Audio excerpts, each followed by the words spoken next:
BRS के रुकन parliament और एक रुकन असम्बली के मकानात, दफातर और कारोबारी मकामात पर इनकम टैक्स के अहदेदारों ने धावे किए हैं। बताया गया है कि इनकम टैक्स अहदेदारों की कई टीमों ने मुख्तलिफ इलाकों में बीआरएस के रुकन पार्लियामेंट के प्रभाकर रेड्डी, बीआरएस रुकन असम्बली एम जनार्दन रेड्डी के साथ साथ पी शेखर रेड्डी के मकानात की और दफातर की तलाशी ली।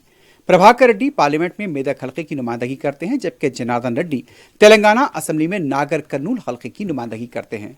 आईटी की टीमों ने चारशंबे की सुबह अपनी इस कार्रवाई का आगाज किया और तमाम के मकानात की तलाशी ली। हैदराबाद में आईटी के अहदेदारों ने जुबली हिल्स रोड नंबर 36 में वाक़ जनार्दन रेड्डी के मकान का यहां पर जायजा लिया। उन्होंने कोतापेट में शेखर रेड्डी की रिहायशगाह की तलाशी ली। समझा जा रहा है कि टैक्स चोरी के इल्जामात के सिलसिले में यह तलाशी ली गई है। इसके अलावा बाज़ कारोबारी मुकामात पर भी धावे किए गए।